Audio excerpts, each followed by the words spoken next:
Good evening students, my name is Shivam Singh Rathore and you are watching science classes. तो welcome है आप सभी का फिर से आज की साइंस की क्लास में। तो बच्चों, आज का हमारा टॉपिक है इंपॉर्टेंट ब्रांचेस ऑफ बायोलॉजी। आज हम बात करेंगे बायोलॉजी की कुछ प्रमुख शाखाओं के बारे में, जिनमें से कुछ बॉटनी की भी शाखाएं होंगी और कुछ जूलॉजी की भी शाखाएं होंगी। तो चलिए वीडियो को शुरू करते हैं। आइए सबसे पहले जानते हैं हम। सबसे पहले हमारी एक बायोलॉजी की ब्रांच है जिसका नाम है मॉर्फोलॉजी। क्या होती है मॉर्फोलॉजी? इसमें हम अध्ययन करते हैं किसी भी जीवधारी की, चाहे वो पेड़ पौधा हो और चाहे वो जंतु हो। इसमें हम किसी भी जीवधारी की बाह्य संरचना का अध्ययन करते हैं। Study of external structure, study of external structure, external structure.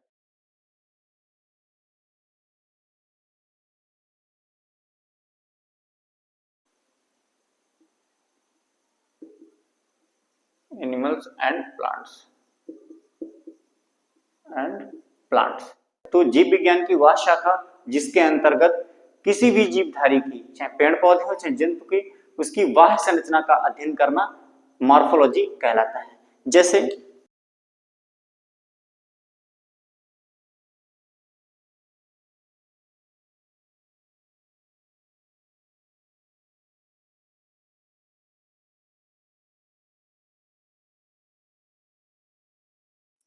Knows, knows, ये माउथ,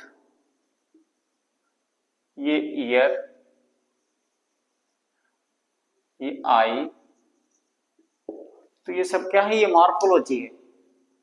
ओके। अगर हम पौधे की बात करें तो पौधों में आपने देखा है, ये है स्टेम, ये है रूट, नीचे क्या होंगी? रूट होंगी। ये क्या है? ये ब्रांचेस हैं यानी शाखाएं। ये लीफ है यानी पत्ती। ठीक है, तो ये सब क्या है? ये सब एक्सटर्नल स्ट्रक्चर हैं, ये प्लांट्स के और ये एनिमल्स के। तो इसकी फाइनली अभी मैंने क्या बताया? मॉर्फोलॉजी के the study of external structure, चाहे वो एनिमल्स हो और चाहे वो प्लांट्स हो, उसकी बाह्य संरचना का अध्ययन करना ही मॉर्फोलॉजी कहलाता है। यानी the branch of biology which deals with the study of external structure, animals and plant is known as morphology. Okay. तो नेक्स्ट है हमारा एनाटॉमी। एनाटॉमी क्या होता है? इसमें हम अध्ययन करते हैं study of internal structure, internal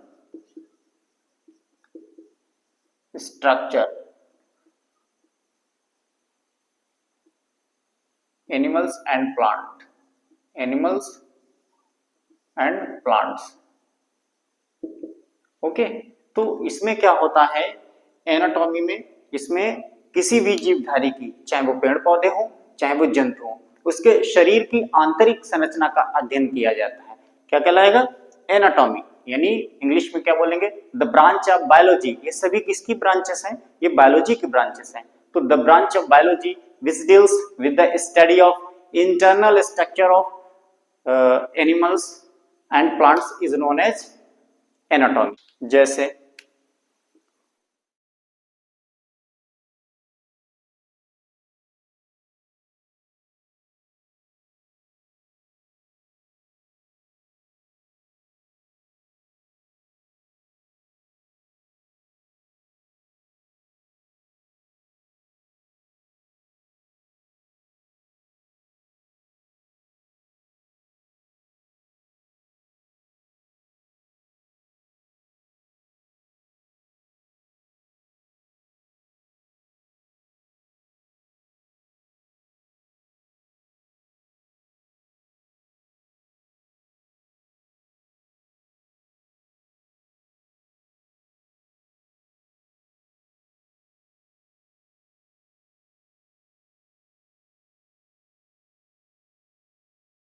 कुल मिला के ये मैंने क्यों बनाया है? क्योंकि अभी मैंने पढ़ाया, कौन सी ब्रांच हम पढ़ रहे हैं? बायोलॉजी की।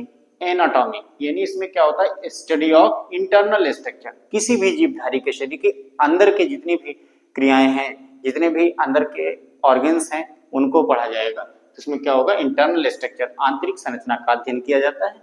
जैसे ये क्या है, शरीर के भीतर की संरचना है, ठीक है। जो हमारा ये आप देख रहे हैं बोर्ड पे चित्र, ये पाचन तंत्र का चित्र है मनुष्य के। तो पाचन तंत्र मनुष्य के शरीर के अंदर होता है, इंटरनल स्ट्रक्चर का अध्ययन कर रहे हैं हम, इसीलिए इसमें हमने डाइजेशन का डायग्राम बनाया है। ये क्या है, ये है फूड पाइप, फूड पाइप, ये है लीवर,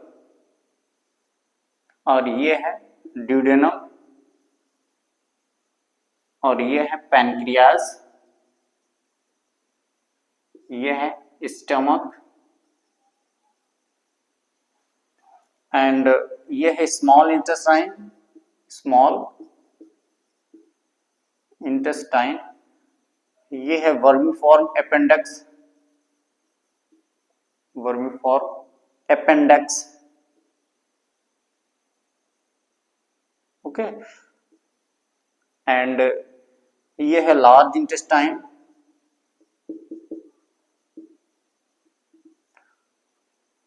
ये है रेक्टम, ये है एनस, ठीक है। तो ये सब क्या है, ये शरीर की अंदर की संरचना है, ओके। तो एक बार फिर से रिपीट कर लेते हैं, anatomy, study of internal structure, the branch of biology which deals with the study of internal structure of animals and plants, पौधों या जंतुओं की शरीर की आंतरिक संरचना का अध्ययन करना क्या कहलाता है, एनाटॉमी कहलाता है, ओके। तो नेक्स्ट है हमारा साइटोलॉजी। साइटोलॉजी क्या होती है, अभी मैंने बताया किसी भी जीवधारी का शरीर, कोई भी जीवधारी हो, चाहे वो पेड़ पौधे हो चाहे वो जंतु हो, किसी भी जीवधारी का शरीर छोटी छोटी कोशिकाओं से मिलकर बना होता है। आपके सामने जो बोर्ड पे डायग्राम बना हुआ है, ये एक ह्यूमन का डायग्राम है। तो मनुष्य का शरीर जो है वो छोटी छोटी कोशिकाओं से मिलकर बना होता है। मनुष्य क्या कोई भी जीव जंतु हो, जैसे गाय भैंस घोड़ा कुत्ता बिल्ली, छोटे से लेकर के कीट से लेकर के एक जो है पूर्ण विकसित जंतु, उसमें क्या होगा, जितनी भी उसका शरीर जो है वो किससे मिलकर बना होगा, कोशिकाओं से मिलकर बना होगा। और पौधों की बात करें, पौधों का भी शरीर छोटी छोटी कोशिकाओं से मिलकर बना होता है। जैसे ये है, ये एक कोशिका है, ये एक कई कोशिकाएं आपस में मिलकर के एक समूह बना लेती हैं। इस समूह को कहते हैं टिश्यू। ये क्या है, सेल है, एक कोशिका है, कोशिकाओं का समूह मिलकर के एक टिश्यू बना लेता है, और कई टिश्यू मिलकर के क्या करते हैं, एक अंग बना लेते हैं। एक अंग का मतलब, फॉर एग्जाम्पल जैसे ये लीवर बना हुआ, ये क्या है, ऑर्गन है, ऑर्गन है। और कई अंग मिलकर के क्या बना लेंगे, अंग तंत्र बना लेंगे। और मनुष्य के शरीर में या किसी भी जीवधारी के शरीर में कई तंत्र होते हैं, तो सभी तंत्र मिलाकर के क्या बनाएंगे, बॉडी बनाएंगे, यानी शरीर बनाएंगे। अगर मनुष्य की ही बात कर लेते हैं तो एक कोशिका मिलकर के कई कोशिकाओं का समूह बनाती है। उन कोशिकाओं के समूह को टिश्यू बोलते हैं, ऊतक, और कई ऊतक आपस में मिलकर के एक अंग बनाते हैं जिसको ऑर्गन बोलते हैं। और फॉर एग्जाम्पल मैंने लीवर बना दिया है। और कई अंग मिलकर के अंग तंत्र बनाते हैं, जैसे मनुष्य में पाचन तंत्र, श्वसन तंत्र, परिसंचरण तंत्र, उत्सर्जन तंत्र, जनन तंत्र, बहुत से तंत्र होते हैं। तो सभी क्या बनाएंगे, कई अंग मिलकर के अंग तंत्र बनाएंगे। क्या बनाएंगे, ऑर्गन सिस्टम, ऑर्गन सिस्टम। और कई ऑर्गन सिस्टम यानी अंग तंत्र मिलकर के क्या बनाएंगे, बॉडी बनाएंगे, यानी मनुष्य का शरीर या किसी भी जीवधारी का शरीर बनाएंगे। तो कुल मिला के बात करें तो सभी जीवधारियों के शरीर की सबसे छोटी इकाई क्या होती है, कोशिका होती है। Cell is the smallest unit of any organism. तो अब क्या पढ़ रहे थे हम, साइटोलॉजी। इसमें क्या होगा, द स्टडी ऑफ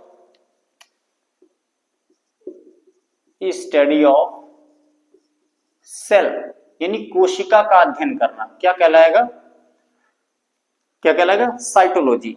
अभी मैंने बताया कई कोशिकाएं मिलकर के एक समूह बनाती हैं, इसको ऊतक बोलते हैं। और कई ऊतक मिलकर के एक अंग बनाते हैं, और कई अंग मिलकर के अंग तंत्र बनाते हैं, और कई अंग तंत्र मिलकर के एक शरीर बनाते हैं।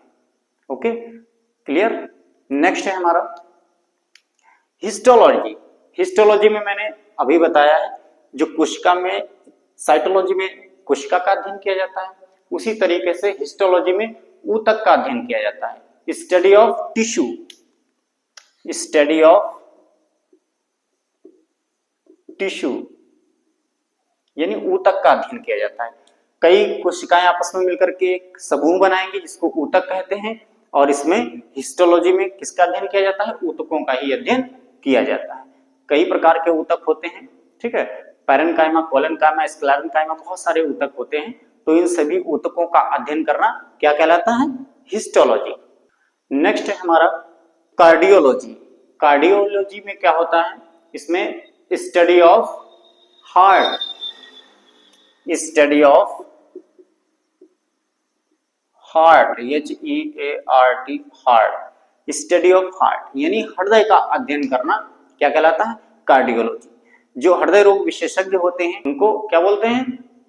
हृदय रोग विशेषज्ञ हिंदी में बोलते हैं, और बायोलॉजी की भाषा में क्या बोलते हैं? कार्डियोलॉजिस्ट, और इंग्लिश में क्या बोलते हैं? Heart specialist. ओके, तो इसमें क्या होता है? स्टडी ऑफ हार्ट यानी हृदय का अध्ययन करना क्या कहलाएगा? कार्डियोलॉजी कहलाता है। मैंने इसके बारे में, हृदय के बारे में एक पूरा वीडियो बनाया है, internal structure and external structure दोनों के बारे में मैंने डिटेल में समझाया है, और जिन बच्चों ने नहीं देखा है तो वो जाकर के वीडियो देख सकते हैं हमारे यूट्यूब चैनल पर। ओके, तो नेक्स्ट है हमारा मायोलॉजी। मायोलॉजी में पेशियों का अध्ययन किया जाता है। The study of muscles is known as myology. अगर हम इसमें मायोलॉजी में बात करें तो द ब्रांच ऑफ जूलॉजी भी कह सकते हैं, क्योंकि इसमें जंतुओं में पेशियां पाई जाती हैं और पौधों में पेशियां नहीं पाई जाती हैं। The branch of zoology which deals with the study of muscles is known as myology, यानी जंतु विज्ञान की वह शाखा जिसके अंतर्गत पेशियों का अध्ययन किया जाता है, पेशीय विज्ञान या मायोलॉजी कहलाती है। तो आइए जानते हैं क्या होती हैं पेशियां, और वो पेशियां किससे अटैच होती हैं, एक डायग्राम के माध्यम से समझ लेते हैं।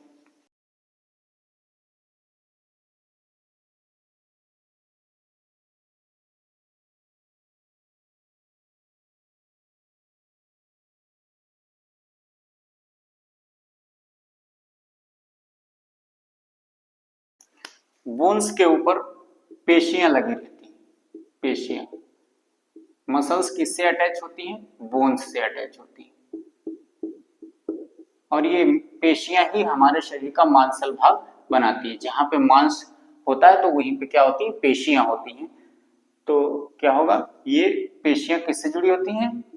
बोन्स यानी हड्डी से जुड़ी होती हैं, ठीक है। तो कुल मिला के बात करें, हमारा क्या पॉइंट था? पॉइंट था मायोलॉजी, यानी क्या होती है मायोलॉजी? एक किसकी शाखा है? जूलॉजी की शाखा है।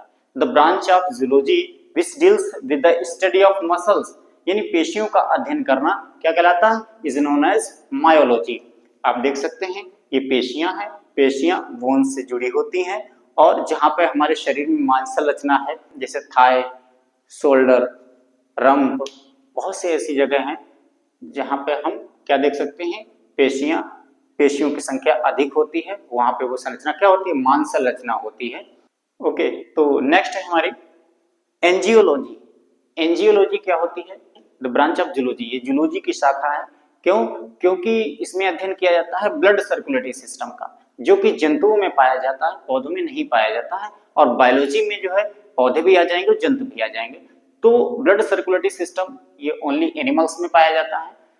तो हम इसकी डेफिनेशन बोलेंगे तो कैसे बोलेंगे?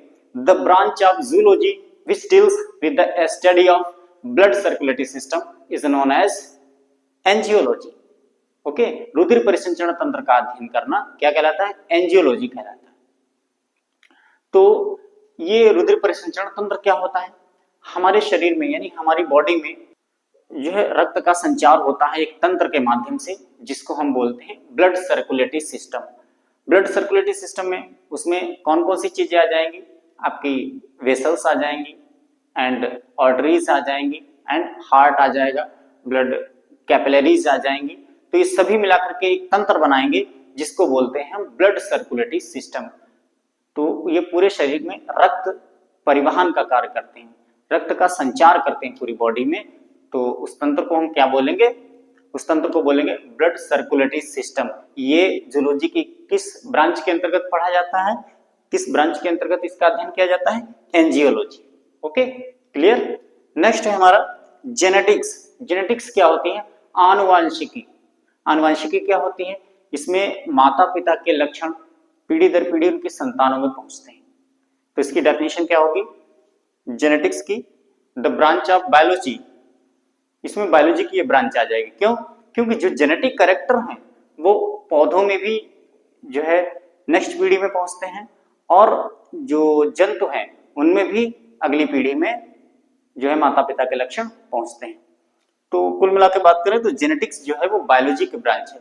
The branch of biology which deals with the study of genetic character and their inheritance is known as genetics. यानी जीव विज्ञान की वह शाखा जिसके अंतर्गत आनुवांशिक लक्षणों एवं उसकी वंशागति का अध्ययन किया जाता है, आनुवांशिकी कहलाती है। ठीक है, तो अब मान लीजिए आनुवांशिक लक्षण क्या होते हैं। सपोज दैट किसी पिता की आंखें भूरी हैं, तो उसकी संतानों में वो लक्षण दिखाई देने लगे हैं। उस पिता के जो है उसका पुत्र जो है उसकी भी आंखें भूरी दिखाई दे रही हैं। तो माता पिता के जो लक्षण हैं वो वायु गुणसूत्र के द्वारा उसके बच्चे में स्थानांतरित हो गया, ट्रांसफर हो गया, यानी पहुंच गया। तो ये क्या होगा? ये आनुवांशिक लक्षण है। अभी मैंने बताया आनुवांशिक लक्षणों का और उसकी वंशागति का, कैसे वो वंशागत होती है, उसका अध्ययन किया जाता है किसके अंतर्गत? जेनेटिक्स यानी आनुवांशिकी के अंतर्गत। ओके, तो नेक्स्ट है हमारा माइक्रोबायोलॉजी, सूक्ष्म जैविकी। The branch of biology which deals with the study of micro organism like bacteria, virus, fungi, algae, etc is known as microbiology. Okay, तो शॉर्ट में अगर हम इसको बोलें तो कुल मिला के बात करें सूक्ष्म जीवों का अध्ययन करना। यानी वे सूक्ष्म जीव क्या होते हैं जिनको हम नग्न आंखों से देख नहीं पाते हैं, उनको हम सूक्ष्म जीव कहते हैं। उन सूक्ष्म जीवों का ही अध्ययन करना क्या कहलाता है? माइक्रोबायोलॉजी कहलाता है। एक बात मैं यहाँ पे और बता दूं कि माइक्रोबायोलॉजी के कंपटीशन में एक नंबर का क्वेश्चन भी पूछा जाता है, who is the father of microbiology, यानी माइक्रोबायोलॉजी सूक्ष्म जैविकी के जनक कौन है? तो क्या लिखेंगे आप? Antony von Leeuwenhoek. एक साइंटिस्ट है जिनका नाम है एंटोनी वॉन लीवेनहॉक। वो किसके फादर हैं? माइक्रोबायोलॉजी के जनक हैं। और यहाँ पे पूछ देते हैं आनुवांशिकी के जनक, who is the father of genetics, तो आपका जवाब होगा सर ग्रेगर जॉन मेंडल। आनुवांशिकी के जनक कौन है? Sir Gregor John Mendel. Next and last है हमारी एंटोमोलॉजी, यानी कीट विज्ञान। तो ये भी जूलॉजी के अंतर्गत आएगी, ये बायोलॉजी के अंतर्गत नहीं आएगी, क्योंकि बायोलॉजी में प्लांट्स भी आते हैं। तो कीट विज्ञान, कीट तो जीव होते हैं, तो ये किसमें आएगा? जूलॉजी में। तो कीटों का अध्ययन करना, the study of insects is known as entomology. यानी the branch of zoology which deals with the study of insects is known as entomology. Okay, तो एक बार फिर से हम रिवाइज कर लेते हैं 1 to 10 ब्रांचेस ऑफ बायोलॉजी। तो number 1 morphology. What is the definition of morphology? The branch of biology which deals with the study of external structure animals and plants is known as morphology. Next, anatomy. The branch of biology which deals with the study of internal structure animals and plants is known as anatomy. Next, cytology. Cytology, the branch of biology which deals with the study of cells is known as cytology. Next, histology, study of tissues is known as histology. Cardiology, the study of heart is known as cardiology. Myology, study of muscles. The branch of zoology which deals with the study of muscles is known as myology. Next, angiology. What is the definition of angiology? The branch of zoology which deals with the study of blood circulatory system of animals is known as angiology. Next, genetics. The branch of biology which deals with the study of genetic character and their inheritance is known as genetics. Who is the father of genetics? Sir Gregor John Mendel, father of genetics. Next, microbiology, सूक्ष्म जैविकी. What is the definition of microbiology? The branch of biology which deals with the study of microorganism like bacteria, virus, fungi, algae, etc. is known as microbiology. Who is the father of microbiology? Anthony von Leeuwenhoek. Next, microbiology. Next and last branch, entomology. What is the definition of entomology? The branch of zoology which deals with the study of insects is known as entomology. Okay, biology की 10 प्रमुख शाखाएं जो कि आप clear हो गई होंगी। And फिर मिलते हैं एक नए टॉपिक के साथ, तब तक के लिए have a good day. Thanks for watching science class.